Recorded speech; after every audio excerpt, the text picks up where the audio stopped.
Так, шағын обзор не бар екен? Шынтыра сорпа. Куриный, кажется, да? Күріш. Өзің қосып аласың сорпаның ингредиенттері. Мынау жеуге беретін нәрсе, білмеймін, шарики, пепеськи.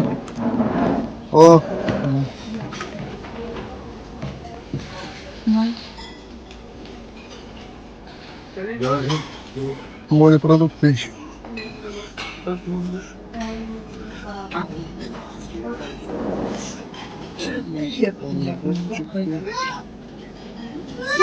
Это что?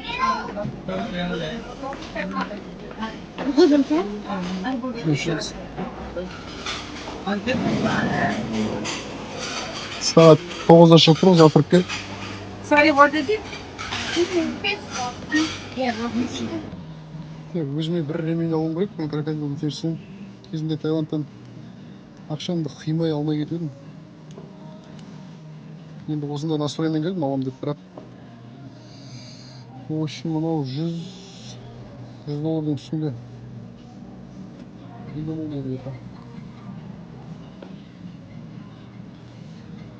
Ремендердің бағалары 2.600.000. Алғасын осындайын алу керек. Бірақ бляха ұнамай тұр. Мына осындай бляхамен по приколу. Мынау 994 мың дейді. Более-менее.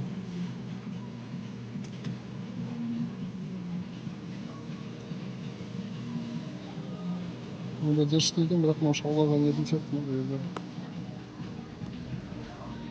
Мына рюкзак базар жоқ екен.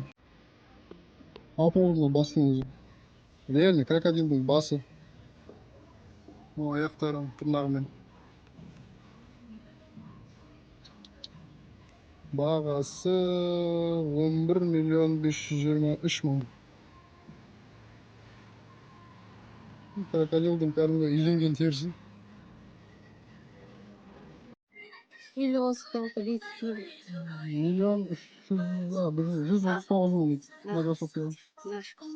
This price? Expensive? No, this This price, yeah? yeah, this down. Миллион долларов. Нормально где-то 20 мың шамасы. X-Tech дейді магазин. Ассортимент ондай көп емес, бірақ бағалары нормально. Thank you. Так, мынау үшінші этажы. Чай, кофе. Ондай рассыпной кофелар бар екен. Бұл жақта основной шығатын арабика мен робуста дейтін сорттары кофенің. Арабика 1 килограмма 299 мың, в общем 300 мың. Робуста тоже 300 мың 1 килограмм. Пока ештеңе алмаймыз, бағаларын салыстырамыз. Қазір басқа қалаға барғанда ол жақтың бағасын көреміз. Сосын бұйыртса арзан жерден аламыз кофені. Мына жағы фудкорт.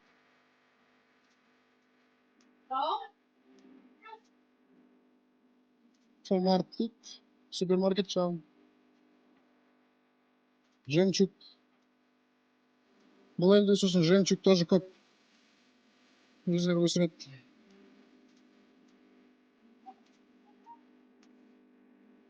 Детский игровой. Мынау аяқ тазалайтын балықтар.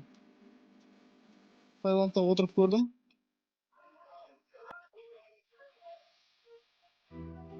Че керек қателеспесем. Жоқ кофе екен. Кофенің түрі бар енді. 90 мың, 80 мың. Жақсы бағалары. Қымбат емес екен. Біздер шығып билет алып алдық. Кешке бұйыртса ұйықтап баратын автобуспен Сайгонға кетеміз. Сайгонды қарап келгім келіп тұр. Кезінде соғыс болған жерлерді, музейлерін, жалпы Вьетнам Америкамен соғысып жеңілмеген жалғыз ел, Американың мойындағаны жеңе алмай. Қаншама бомба лақтырды. Сол мезгілде, соғыстың мезгілінде адамдардың қырылған өңірлері бар. Соларды көру үшін бара жатырмын Сайгонға. Билет алдық. Билеттің құны бір адамға 260 мың доллар. Үшін кешке 7:30-да осы жерде болуымыз керек. Автобус алып кетеді. Машиналар жаман емес жалпы. Осы жерде кілең мықты машиналар. Контейнер толып тұр. Бұл енді Вьетнам, Бразилиядан кейін екінші орын алады кофе өндіруден. Аяқ бассаң кофе білем. В общем, мынандай напиток алайын. Не екенін білмеймін, алып қарап отырмын сондықтан. Мынау енді тут, клубника, мынау личи сияқты. В общем, мынаны алып қарап отырмын. Дәмі күшті қызық. Тәтті де емес, ащы да емес. Thank you. Ішіне еще салып кет. Қасығымен. Мынау Винфаст дейтін Вьетнамда шығатын машина. Өзбекстан сияқты Део шығаратын. Матис шығаратын. Керім былай ведухасы. Хотя осындай машина шығаратын болсақ біздер, біздің электриктерді мұнда жұмысқа алып келсе, қалай болады екен, интересно.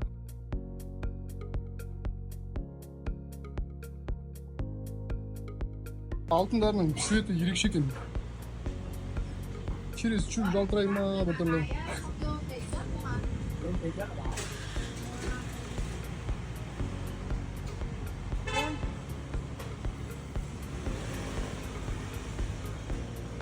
Нечеңктің орталық базары очень. Чодам дейтін.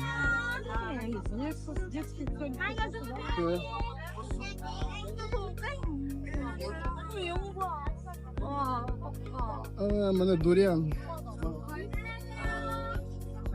Татос. Рамбутан. Лонган. Үшін бәрі бар. Аяқ киімдер бар. Ағаш. Үстін өзің таңдайсың. Жасап береді.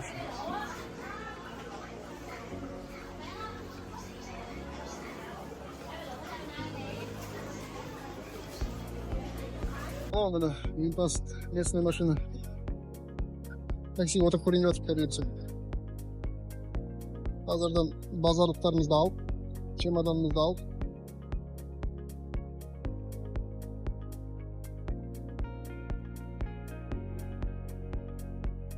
Опа, міне. Жаман емес, в принципе. Дым жоқ, лично. Ну, походу, электрокар еще. Иканы қосып қойып айырып жатыр.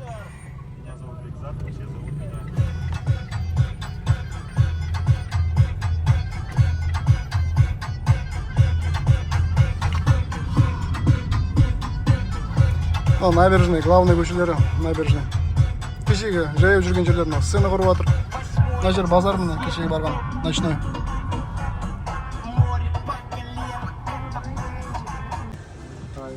Қыздардың беттерін сорғып жүрген ұлылар пісіріп жатыр.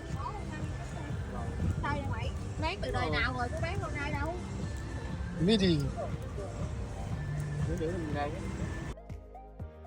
Вьетнамның морепродуктылары.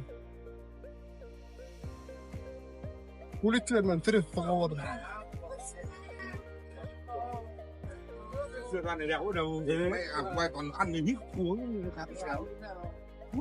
Түрі бар неде болса. Теңіздің жағасында толқынмен шығып қалған маңдай бірдеңе жатырмын. Сырттары жүн-жүн. Тірі міне жыбырлап жатыр. Кім білет не екен ол. Толып жатыр еще.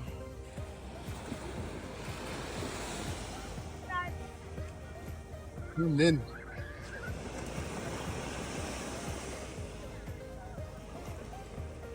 Жүнден көзет шешін.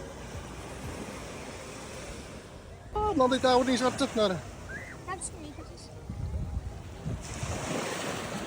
мына. Ол да тірі. Құдай үшін екен.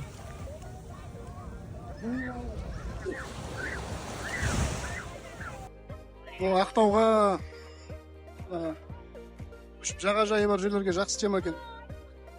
Мына жағында рестораны, мына жағасына специально мынандай қойып қойған. Балдар секіріп ойнайды, мінеді. Соответственно, ата-анасы қайда кетеді, алысқа кете алмайды. Осы ресторанға отырады.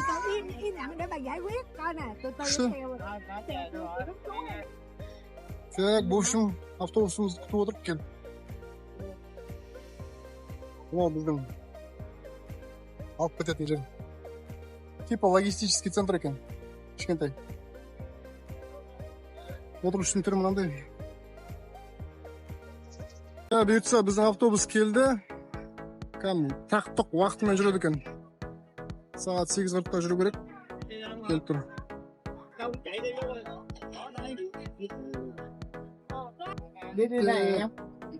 Кірерде мынандай аяқ киім саласында жалаң аяқ кіресің.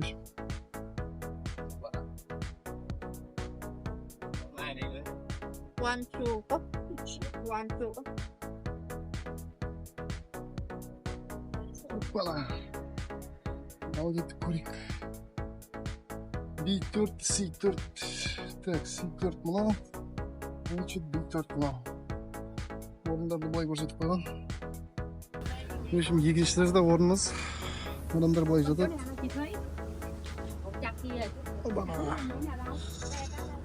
Қауырған қасында.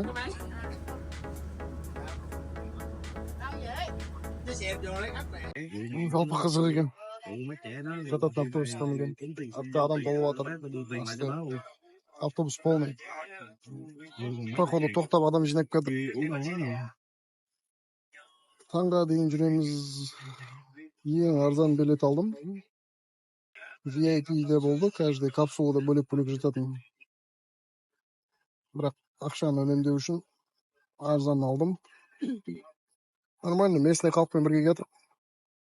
Бір орысша сөйлейтін адам жоқ мына жерде. Барлығы вьетнамдар, местныйлар. Сол. Кто не рискует, тот не пьет шампанского. Местный, чисто местный колоритті көрейік деп бара жатырмыз. Әркім өздерінің пакет заттарымен. Біздер мысалы құлсарын екі ортада жүрген сияқты. Халық солай заттарын тасып бірге келе жатыр. Аман есен жетіп алсақ. Ана жақта күтіп тұрғанда ешкім жоқ бізде. Абсолютно ешкім жоқ, ешкімді танымаймыз, ештеңе білмейміз. Бұйыртса таңда барып жайлап картаға қарап отырып ориентироваться етіп қозғаламыз. Ал, жолымыз болсын.